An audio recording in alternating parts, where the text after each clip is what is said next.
What's up, Bills fans? How are you guys doing? Here we are on Thursday. It's a little over 4 days removed, three and a half, whatever it's been, since that very epic finish in Baltimore that propelled the Bills into the playoffs for the first time in 17 years. It's been such a crazy ride. I never thought just simply making the playoffs would feel this good, but it truly does feel this good. And I think when you've been like we've been detached for something for so long, you forget the feeling. But then I think about, like I've stated many times, the generation of Bills fans that just don't know the feeling.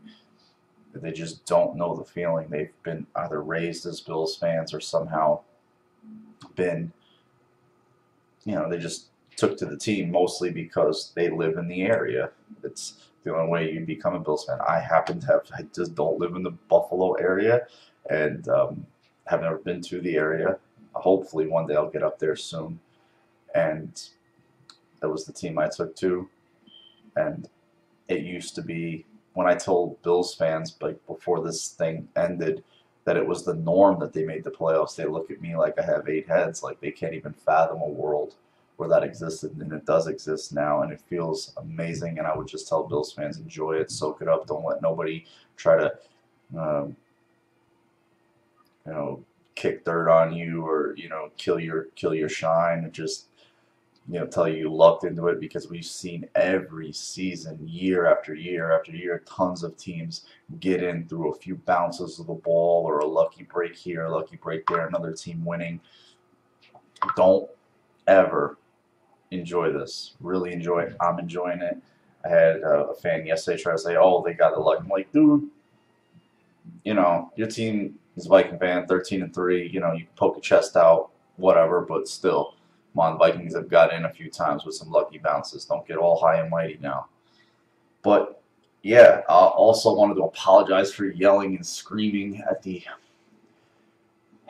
beginning of the video. It just felt so good to do a video for the first time as a Bills fan, like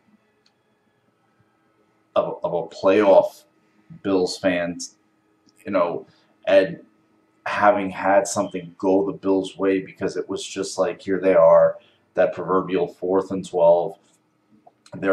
Something's gonna happen that's just gonna, it's not gonna work out for the Bills here. It really isn't. And if they do, they'll end up maybe going to overtime, and then we'll get gutted there. It'll just be a prolonged suffering, but it didn't. It didn't, and I think when I yelled, I know when I yelled, it was just all that, just emotionally, just letting go of the whole thing. It really feels good. It really, really does feel good, and it does lead me to look back at this whole. You kind of reflect on this whole 17 years, almost 18. I think it would have been 18 years. It would have been 18 years on the 8th of this month. I know the game is on the 7th. So that Monday, of course, we would have turned on, the WGR, or seen on Twitter that thing, formerly known as the drought, would have turned 18, and it doesn't get to see its 18th birthday. And that's yeah, what an albatross, an anvil lifted off of everybody associated with the Bills. But I made notes. I want to make this video nice and clean. And thank you for everybody who responded to the last video, who interacted with it. Thank you so much. I appreciate it. If you viewed, whatever, thank you so much. I'll always appreciate any. It doesn't matter. I'm not a view seeker, or a sub seeker. I'm looking for Bills fans who just, if you just want to watch it, whatever. You don't have to subscribe. You don't have to like. Whatever you want to do, however you choose to do it, I appreciate it nonetheless. Thank you.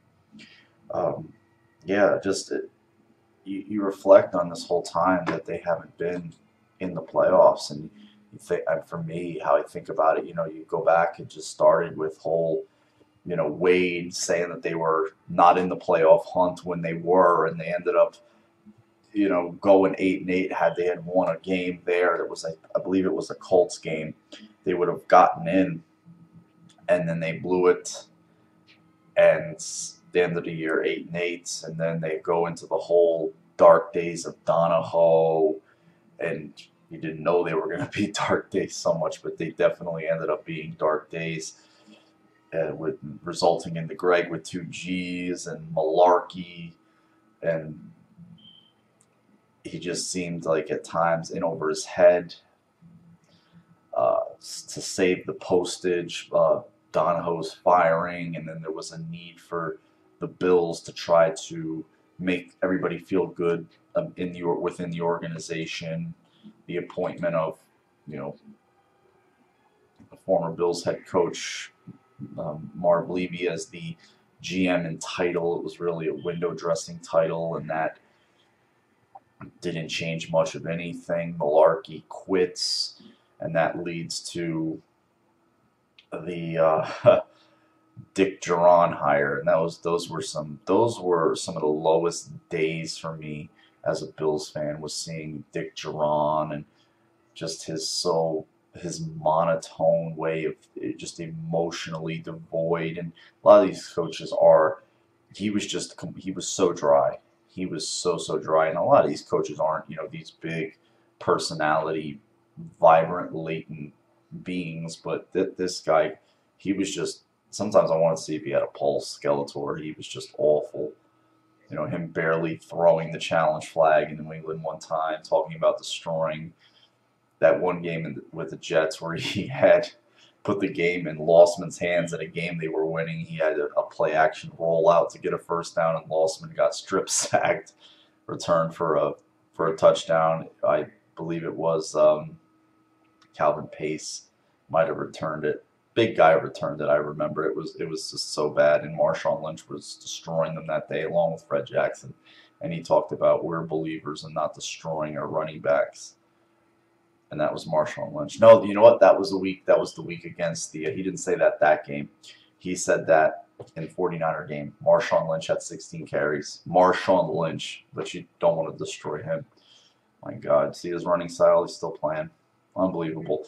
But yeah, just things like that, which led to, they were so embarrassed they didn't even announce his contract extension. They had signed that year, and then Uncle Russ had his little reign there, at the end of the 09 season, where they had fired their first coach in season, which was Jaron after the Titan game, and then that led to the Knicks hire, which led to the Chan, the guys, those two guys. That's how Buddy said guys. I just always remember, we're talking about a guy.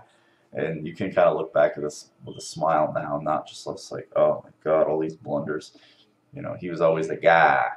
But, nestled into those hires was Wales, as affectionately referred to by Uncle Russ, who peeped his head out of the hole finally on BuffaloBills.com, reflecting about the whole formerly known as the drought thing. And then, he seemed relieved, and I'm not going to make any kind of negative stuff. I mean, he seemed generally, of course, I'm sure it's for everybody in the organization. I mean, the people that are left and the people that have been there and survived all this crap must feel just completely amazing, completely amazing. It really validates what the Pegulas have done as owners.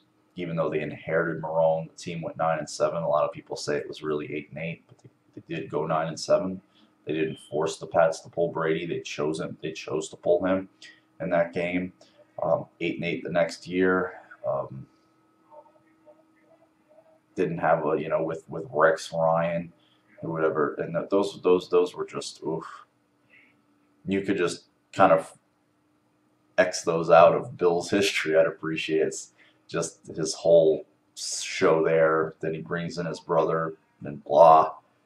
Rex and Rob reunited is what I called it. It was just bleh.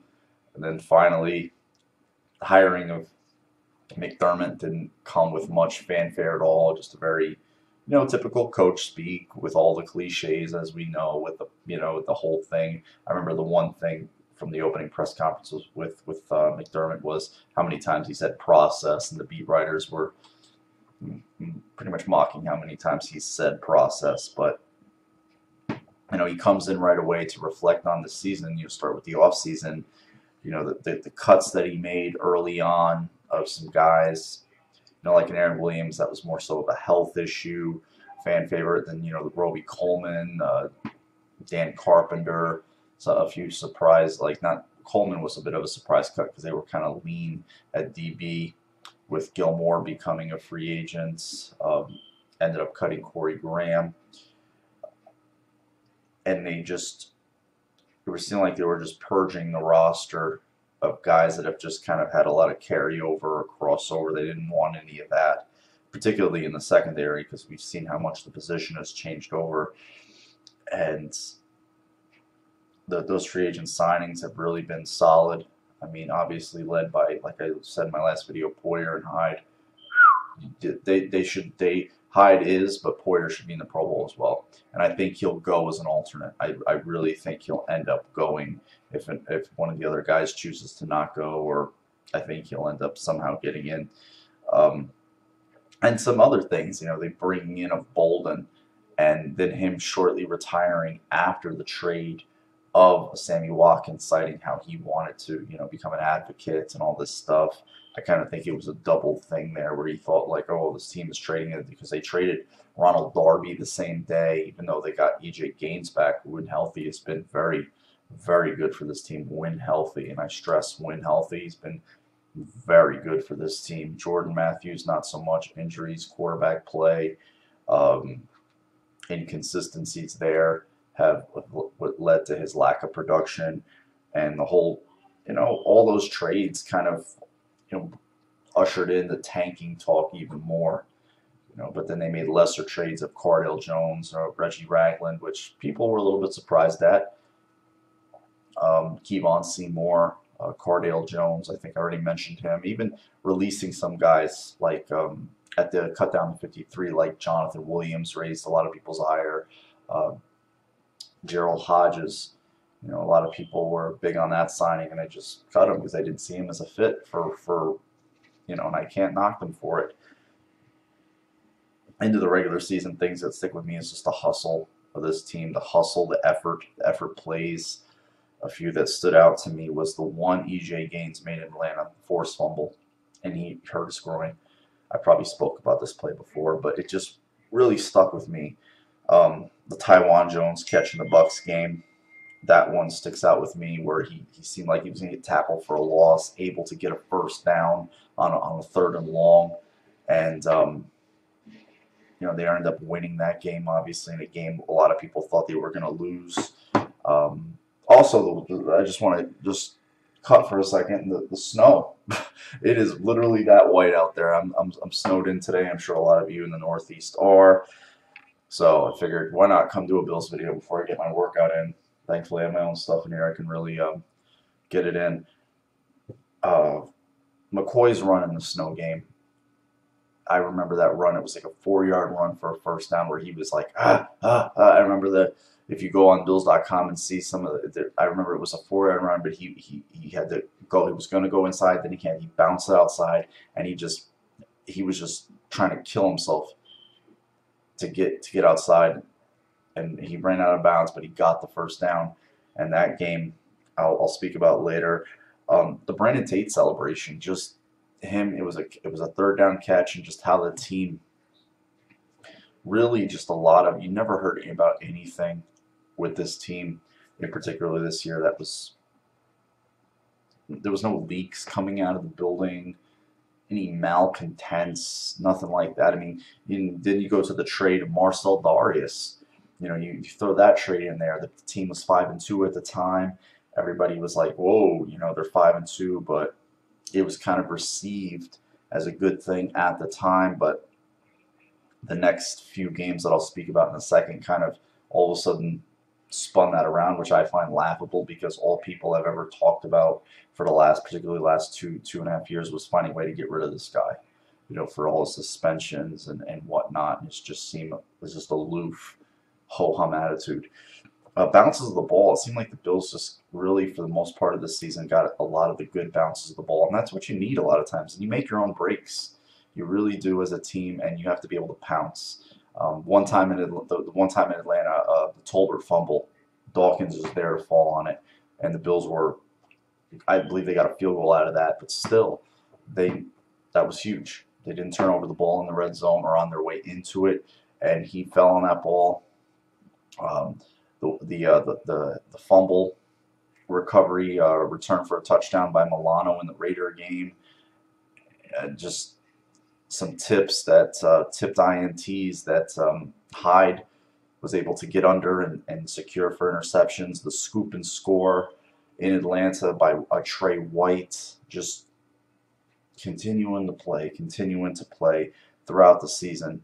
Um, and you could cite tons and tons of examples of how this team really just put its best foot forward as much as that it could for a team that a lot of people viewed as up against it talent-wise. There was a lot of roster turnover, and I think there continues to be. This team's far from a finished product just because they made the playoffs.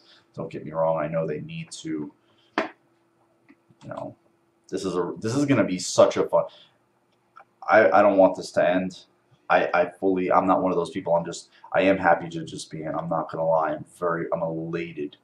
I'm beyond. I've been on cloud nine all week.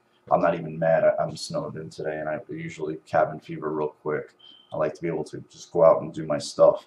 But yeah, it was just, I think they have a good chance, and I'll talk about that later at this Jacksonville game. And then, like I said, 5-2. And then they get that proverbial Bills skid where they're not able to. The Bills teams of the past never really recovered from this skid. They really never did. They always seem to. You know, they can never get enough of the. And they got a big break, and they made their own breaks too throughout the season. But that fought where the defense just really. The run defense in particular just hit a hell of wasn't a brick wall. It was a sieve. They weren't getting the turnovers. The Peterman decision, which totally just went awry, and all the national and local, backlash from that. It just seemed like that's where the turning point was going to really lead to the proverbial Bills downward spiral. I believe the team was like 5-5 at the time. They're able to go into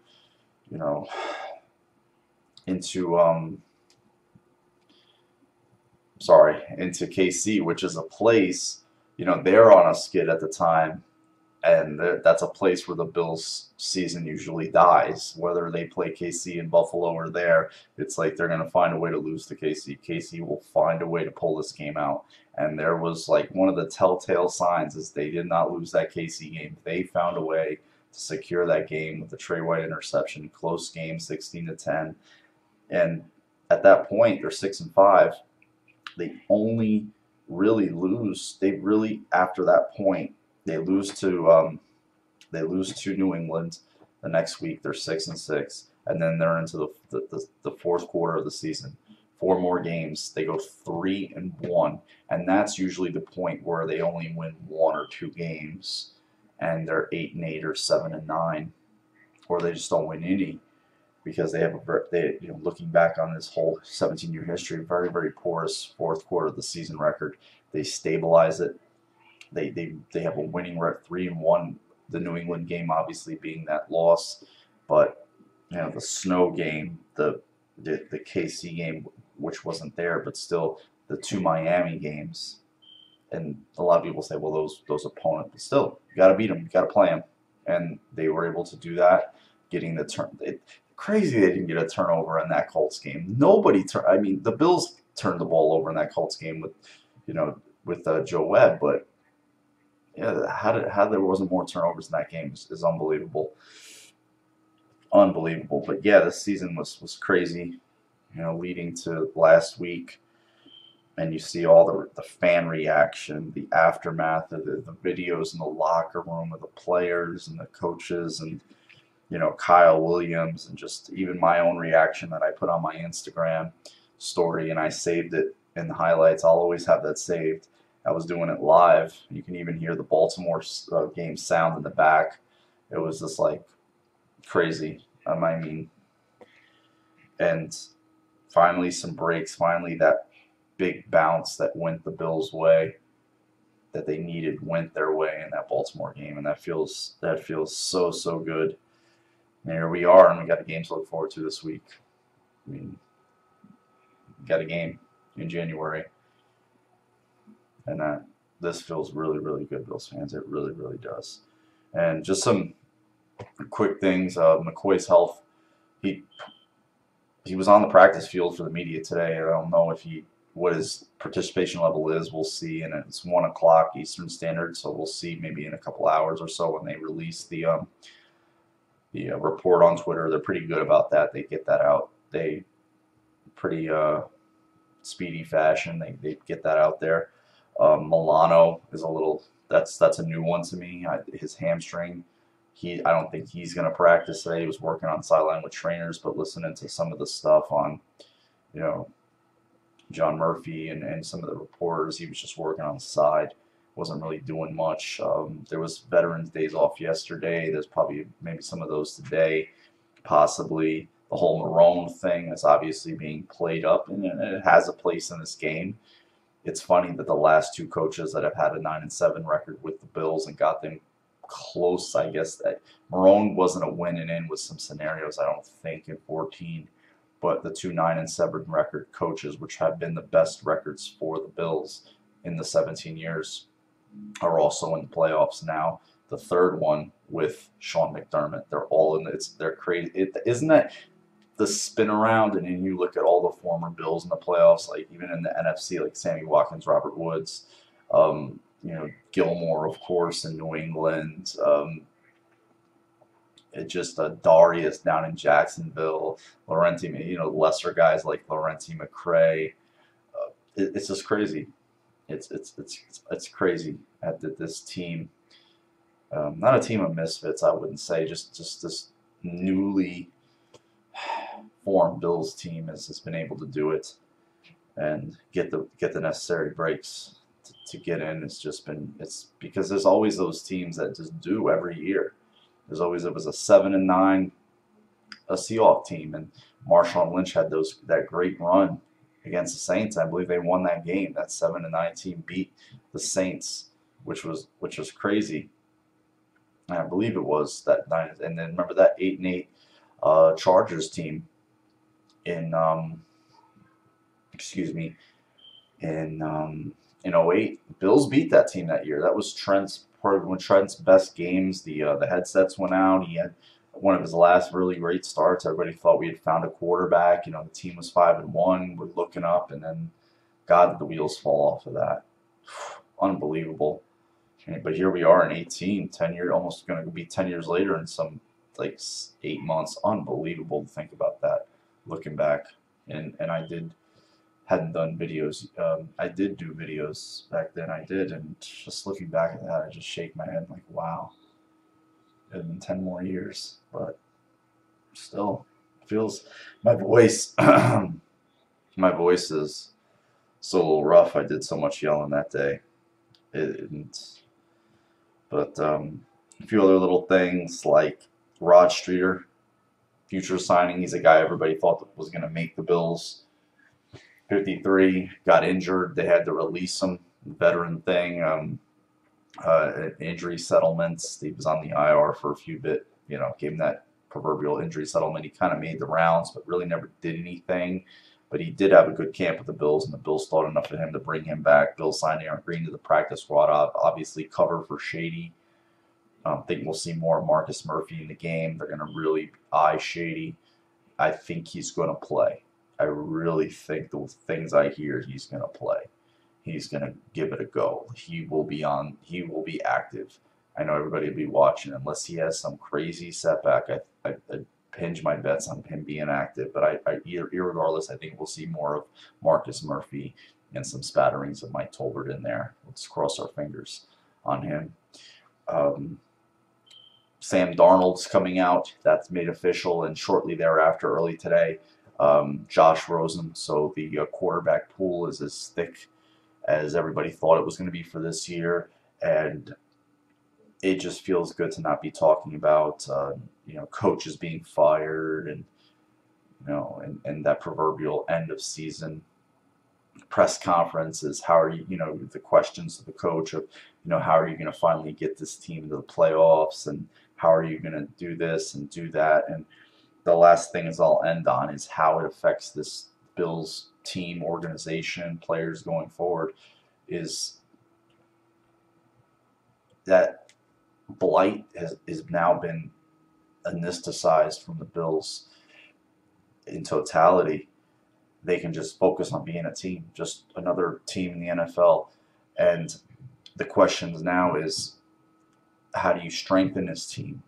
How do you get this team back into the playoffs? Now, I think of that. Like, now the question is, how do you get back in and ensure that you don't need all these serendipitous breaks to go your way, that you can control your own destiny?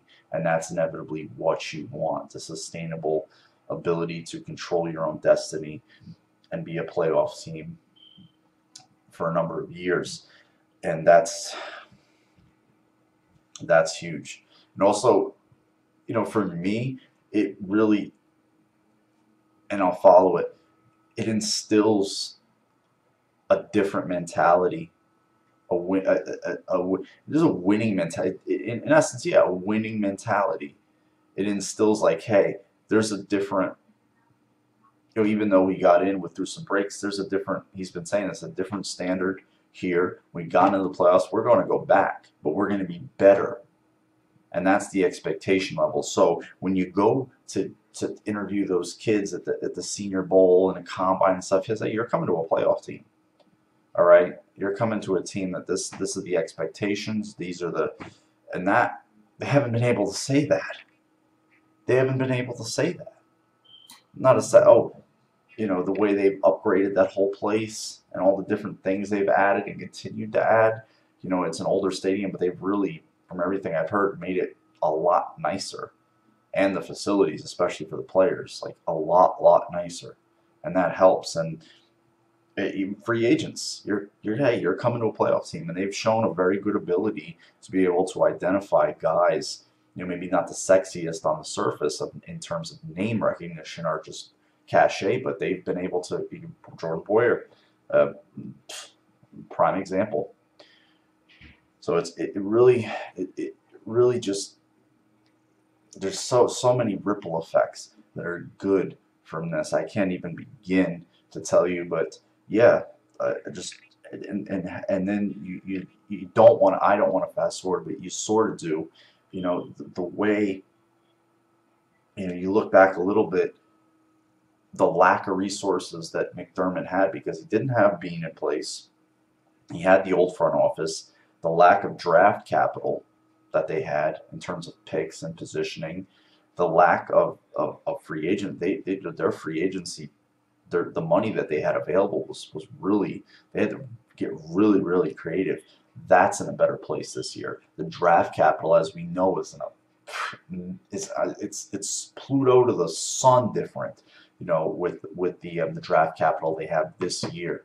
And then the players that I think they're going to move on from that aren't even a part of this team right now because they're on IR, but they can be traded and moved for some potential pieces that will help this team, like a Cordy Glenn, because we all know that Deion Dawkins is the left tackle of the Bills going forward, but Cordy Glenn, for his position, has a good contract, is still young, and just has to prove he's healthy via a physical, I believe.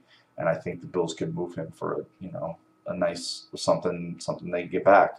Whether it's a high third round or even a low second, I'd take that like that. And you get the money, you're able to get a good portion of that contract out. Shaq Lawson, I don't believe, has a place on this team anymore. I don't think he's a guy that's made much of an impact at all, especially for a first-round pick. But he's young, has controllable years left, a couple, and it's not a lot. He's a defensive end, and then we've seen this front office and this coach will move guys. So people like him, can't really think of many offhand. Maybe there'll be some salary, but don't want to talk about that right now. Just want to enjoy this and see it really. I'll end it with this. It felt different being a Bills fan this week than it has for a while. It feels different. I know. I want to hear what you guys feel. It feels different. It finally feels like, wow. It feels different. It's just like we can breathe. It's like it's like a rebirth as a Bills fan. You've been a Bills fan, but it's just a different feeling as being a Bills fan. 30 minutes, I've taken up a lot of your guys' time. Thank you so much. If you guys, or some of you do live in the Northeast, whatever, there's a lot of snow. Be careful. It's fucking treacherous. I have a relative traveling back home in this. I mean, I'm shit scared right now, so I hope she's okay. I'm going to get in contact with her right now. And I really appreciate it, guys. Thank you. I was going to ask you guys if you're curious about doing a live thing on the Google Hangout. If you are, let me know in the comments, and I'll see how quickly I can get that done. I'll have a headset on, obviously, so I won't blow anybody's eardrums out. Sometimes I think I should have a headset on when I do these videos, but I don't know. I'm not very. I don't have any communications background or any type of media background education wise, so I don't know what that does or doesn't do for me. So maybe some of you guys can help me out. Thanks, guys. I really appreciate it. Go Bills. Let's see what happens this week in Jacksonville. It's going to be very, very interesting, and maybe I probably should do a video. I am going to definitely do a video about leading up to the game. The whole how I feel like the game will play out, the matchups, everything. I do, definitely got to be 30 minutes, but first playoff game in a while. I think I should do one. All right, guys, have a good rest of the week and Thursday. Enjoy your Friday. Take care and go Bills.